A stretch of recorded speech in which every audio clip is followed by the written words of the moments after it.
So this is the question. Who is really on this 1794 Dutch shipping manifest? This is an official archive document. It records over 300 people being taken from a coast in Africa across the Atlantic. Now, are these people your ancestors? Let's see what the historical documents say. I think you may be surprised. This will be part 2 of the Transatlantic Jays series. Let's get into it. Now, first, I got to give you some context and a little history. I can't just show you the document and expect you to believe me. Now, you're looking at a 1492 map by Ertefel. This is off the Loango coast in Africa. Now, you see where that arrow is pointing. It says Golfo de Judeo. That translates to Gulf of the Jews. Okay?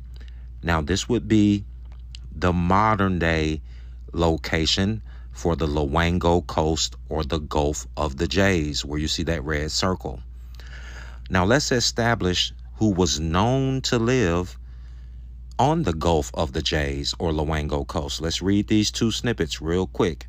It says, in the 17th century, a black Jayish community existed on the Loango coast. Now let's read the bottom snippet. Some European maps from the 17th century designate the Loango coastline as the Gulf of the Jays, Golfo do Judeus or Golfos dos Judeos.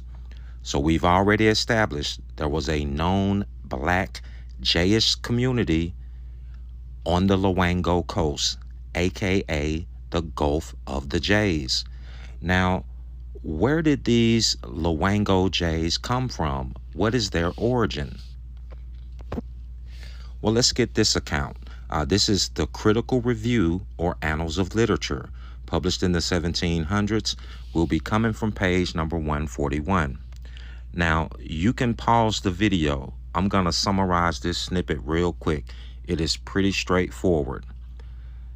The black Jays in Loango, who we just read about, they are the descendants of the black Portuguese Jays who were exiled from Portugal to these African coasts in 1492.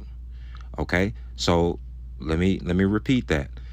Starting in 1492, black Portuguese Jays were exiled to the coast of Africa, and some of them ended up in Loango, and that's the name they took on.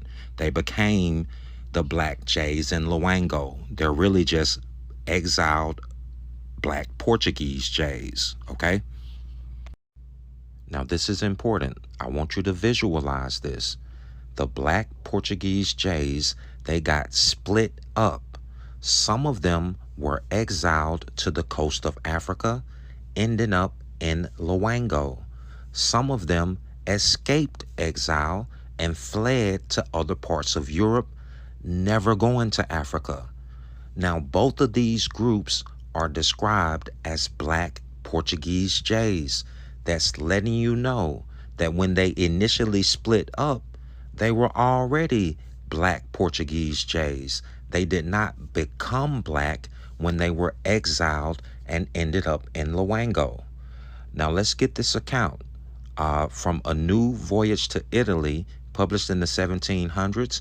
Will be coming from page 139. He's about to give us an account of the black Portuguese Jays who remained in Europe and never went to Africa. Let's read. It says, "'Tis also a vulgar error that the Jays are all black, for this is only true of the Portuguese Jays, who marrying always among one another, beget children like themselves, and consequently the swarthiness of their complexion is entailed upon their whole race." Again, this author is letting you know that the black Portuguese Jays who remained in Europe, never going to Africa, they were known to marry amongst themselves, producing children with a swarthy or dark complexion. Again, they were already described this way. They did not get their appearance after they were exiled and ended up in Loango. Now, this will be the last account, and I'll show you the document. This is Oldthorpe's History, published in 1987, but this is a 1700s account. This is the digital version from archive.org. I'm just going to point out 3 things real quick. Now, notice the author's image in the upper left. This won't be Afrocentric. Now, let's read the first sentence, what I have underlined. It says, let me zoom in. The English, Dutch, and French are known to take many slaves from this coast. He's talking about the Loango Coast, aka the Gulf of the Jays. Now skip down to the next thing, what I have underlined. It says, there are black Jays in Loango who observe the Sabbath so strictly that they do not utter one word that day. Just confirming who we're talking about. Now let's see what he says about these black Jays and their appearance. Let's read the last thing. It says, they are completely similar to the other Negroes in their outward appearance. Just want to confirm that.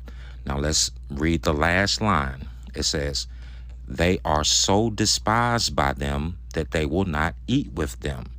That's important. The author is letting you know these black Jays in Loango were despised by the native Africans, making them a prime target when the traders pulled up.